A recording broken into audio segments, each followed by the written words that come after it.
So yes, I have spent countless hours with Biomutant before it even releases, thanks to THQ, and we're going to be talking about a ton of tips and tricks that you need to know before you actually boot up the game. We're going to be talking about secret ways outside of the leveling system to increase your stats, plus the best way to obtain great loot right out of the gates at the beginning of the game, a really cool dark mount that I discovered early on in the game as well. And we're going to be talking about taking over those outposts, which gives you so much more than you first realize. There's actually a vendor also located outside of these outposts, which sells really cool items. Plus, we're going to be talking about how to obtain suits to survive in these radiation zones of the world, which will help you progress in the game as well.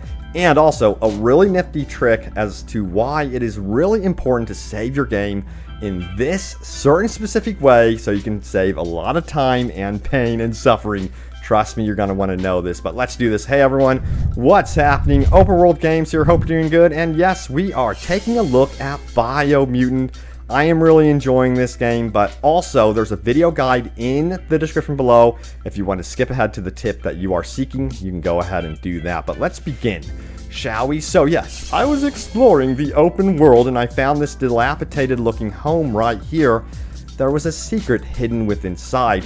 They are called fixer-upper homes. You're going to want to pay attention to this because if you head down into the basement, you could find this treadmill, which doesn't seem like much, but play the mini game, get through this mini game, and trust me, it is totally worth it. You will see in just a moment, because guess what?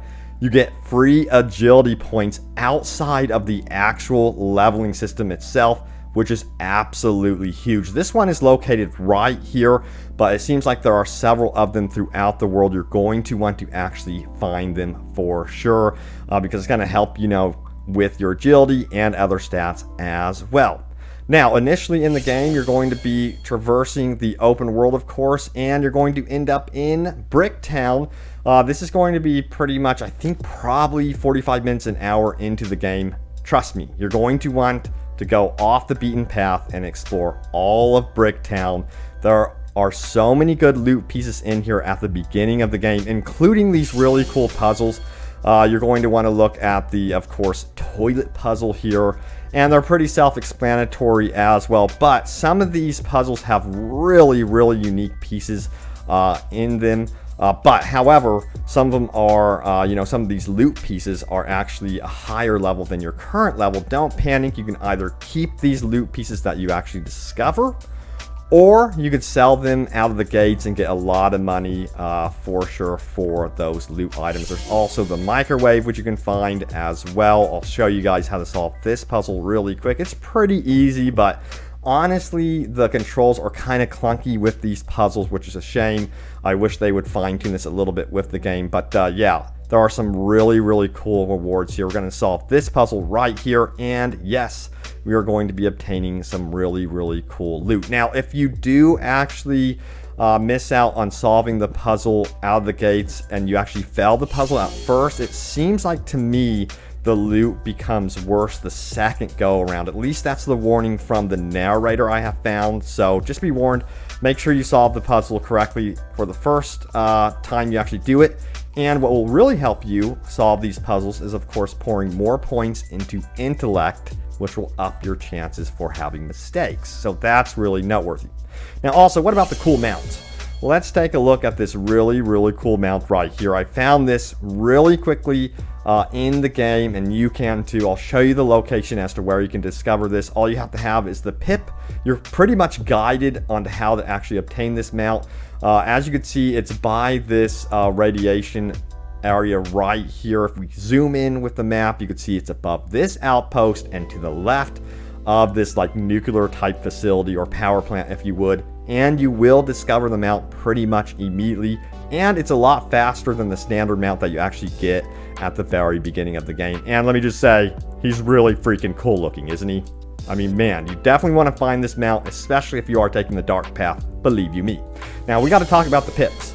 You actually obtain these pips right here to get the mounts, but I had so much trouble at the beginning of the game figuring out how in the world do I grab this pip here. It would not let me. You're going to want to press B on Xbox or circle on PlayStation to actually roll through the I don't know, brush to grab the pip. Use the roll command. If you're on PC, same thing. Just remember, roll through. Don't jump, just roll through. I had to restart my game. I thought it was a glitch, but that is how you get the pips, and then you attach those pips to certain mounts, and that's how you actually tame your mount. And as you can see, we have this fluffy mount right here, but actually, the dark mount is much faster, so I highly recommend checking out the dark mount. Now we're going to be talking about this one right here. You're going to want to visit this guy no matter what, because he actually gives you some really cool abilities, and he provides you with this cool flashback. But here are the abilities that he provides you with. You can unlock a health injector, which gives you the ability to heal yourself via your automation in combat. Unlock the pew pew ping, which is of course a turret, or unlock the air glider. I went with the air glider at first because you know what, I love Far Cry. So yeah, that's literally my thinking there. Or you can unlock the power-up, which boosts your damage in combat as well. You do not want to miss out on talking to this guy, so definitely find him in the open world. You'll stumble upon him in different areas, and he gives you really cool flashbacks as well. But yeah, definitely look out for him. He's really cool for sure. Now, let's talk about Outposts. So you conquer your first outpost. It is cleared. You're going to want to actually explore the entire outpost because there's going to be all new loot that you can access, and you can actually sell this loot or of course keep it. But most notably, it's going to unlock shops as well. So you're going to have access to these brand new shops, which you can actually obtain, materials and also weapons and things like that on your adventures. And you'll see a campfire as well as a side tower, it's called. Visit these, explore the entirety of the outpost no matter what, because if you actually visit the campfire, for example, you will be able to rest up as well as change the time of day, which some of you may actually want to play during the day or nighttime. But you can see right here, this is the side tower. You're going to get side points from this. This is going to be also found throughout the open world as well. One of the most important things that you can actually visit, during your actual exploration of the game and when you take over Outpost. Now, also, there was something else at the Outpost. There's this rope. Climb it. No matter what, climb the rope. Sometimes you can skip stuff. Very easy. This will lead you to the upgrade bench, which is actually floating, a floating platform from a balloon. It's actually really cool. I love that. But yeah, this is where you can really upgrade, your armor and your weapons. Check it out. Do not forget to climb the rope like I did the first time, because that actually happened to me for the first time. All right, now there's also this vendor that's out in the open world right here. You can discover him, on trails and things like that. You're going to want to talk to him because he's going to give you a bunch of really cool items and consumables as well. So yeah, these are really important, especially when you get into certain zones. You're going to want Cairo type items to face off against, fire creatures, and then fire items to face off against, the creatures that are frozen, I guess you would say, or very cold-hearted. But yeah, definitely explore the land and check out this vendor for sure. You're going to want to talk to him no matter what. All right, now let's talk about the suits. Here's the location for the vendor, by the way. If we zoom in really quick, if you want to find out where this vendor is, he is kind of by this branch right here.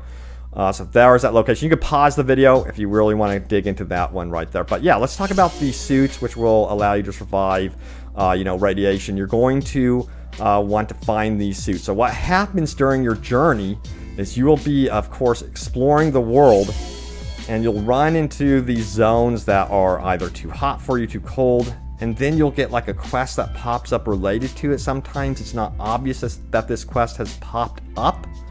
And these are the quests. Go to these quests, complete the quest, and you will obtain, the suit for the oxygen-deprived lands, the dead zone, or the, overly hot lands, which is going to be your heat suit, your heat zone suit. So yeah, go after those quests no matter what. Check them out.